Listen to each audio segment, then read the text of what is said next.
pessoal, tudo bem com vocês? Vamos dar sequência então à leitura da nossa Bíblia Sagrada. Hoje já vamos para o capítulo 33 do Gênesis, né? Então já sabe, já se inscreve aí no canal, ativa o sininho e vem conosco. Vamos lá? Esaú corre ao encontro de Jacó. Erguendo os olhos, Jacó observou que Esaú vinha chegando acompanhado por seus 400 homens. Dividiu as crianças então entre Lia e Raquel e as suas servas. Colocou à frente as servas com seus filhos, mais atrás Lia e seus filhos e por último Raquel e José. E ele mesmo, passando adiante de todos por 7 vezes, prostrou-se por terra antes de abordar seu irmão. Entretanto, Esaú saiu correndo ao encontro de Jacó, e o abraçou e o beijou, e os dois caíram em prantos. Quando Esaú olhou em volta e viu as mulheres e as crianças, indagou: Quem são esses contigo?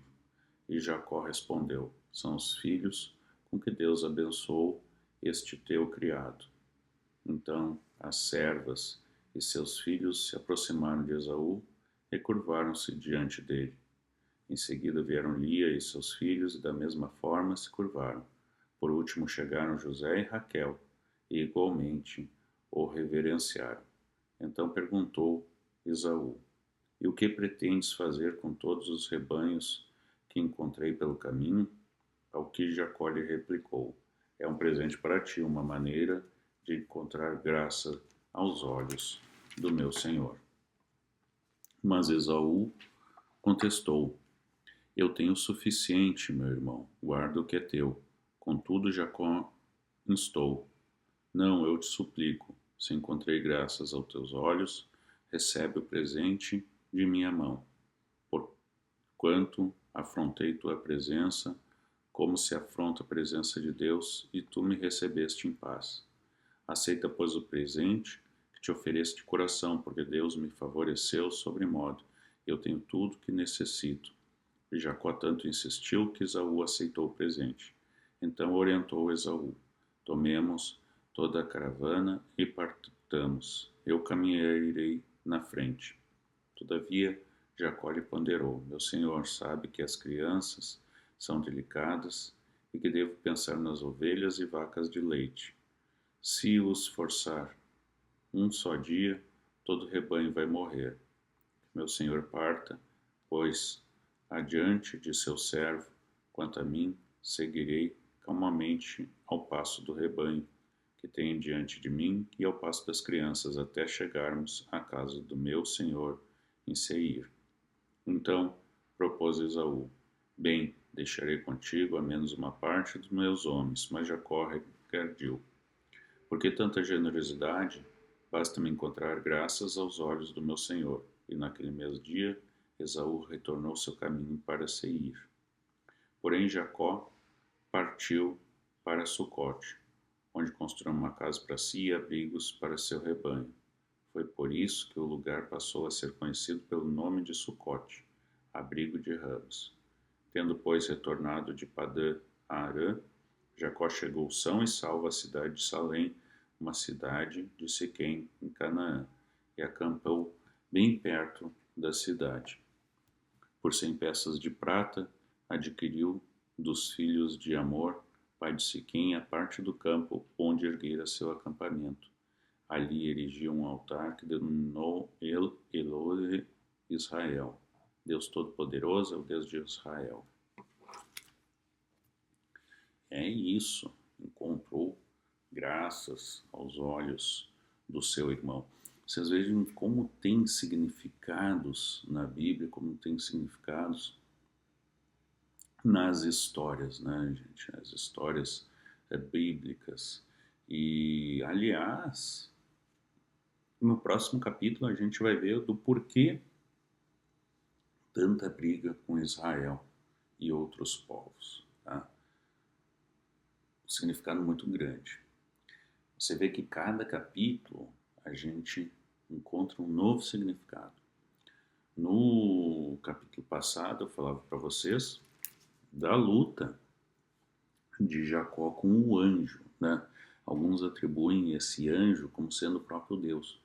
Então, na verdade, não uma luta física, mas uma luta mental, principalmente. Uma luta mental que Jacó teve com Deus. Porque lembrem-se do seguinte: enquanto Deus diz para ele que o protegeria, que estaria sempre com ele, ao mesmo tempo ele ainda tinha medo do seu irmão. Tá? Então, é como se ele não confiasse em Deus. E isso foi uma luta que ele estabeleceu figurativamente com o próprio Deus. Porque no momento que você, né, está duvidando de uma bênção de Deus, do mandamento de Deus, o que você está fazendo? Né? Você está lutando com Deus. A verdade é essa, você está lutando com Deus. Não é só com você. E aí, você vê, gente, naquela passagem, o anjo tocou, né? O anjo tocou a coxa dele, ele até ficou rengo. O que isso significa? A fragilidade humana. A fragilidade humana. Porque você veja, é óbvio que o anjo poderia a qualquer momento vencer, enquanto ele, Jacó, ele estava pedindo bênçãos, eu preciso de bênçãos, me abençoa, coisa e tal, e, né, incomodando ao próprio Deus. Né? Ainda que o anjo fosse de Deus, que você não encare o anjo como sendo Deus, ele estava pedindo bênção, ele não acreditava em todas aquelas bênçãos que ele já havia recebido, que já eram mais do que suficiente. Ainda assim, ele temia ao irmão. Né? E aqui a gente vê que, de certa forma, ele continuou temendo. Por quê, né, gente? Ele combinou algo com seu irmão e, mais uma vez, ele foi matreiro, digamos assim, e disse, não, deixa eu ficar para trás, coisa e tal, e não foi para o mesmo destino do que o irmão, ainda que o irmão o tivesse recebido calorosamente, abraçado, beijado, não foi suficiente. Não foi suficiente ele dar um tanto de gado, um tanto de presentes para o seu irmão, se sujeitar como servo, né, gente? Como servo do seu irmão. Isso não foi suficiente. Ainda assim, ele continua, então, fugindo do seu irmão. E o que vai acabar tendo consequências graves, como a gente vai ver no próximo capítulo. Por quê? Porque, na verdade, ele está desobedecendo a Deus. Está desobedecendo a Deus. E os enganos, aliás, continuarão. Tá? Os enganos a quem está ao redor de Jacó continuarão. Isso nos mostra, inclusive, que quando a gente não é temente a Deus, quando a gente não confia em Deus, as coisas dão errado. Pode ter certeza disso. Se você não confiar em Deus, quiser fazer o seu próprio caminho, as coisas não vão dar certo. Amém? Gente, quarta-feira já, né? 16 de abril.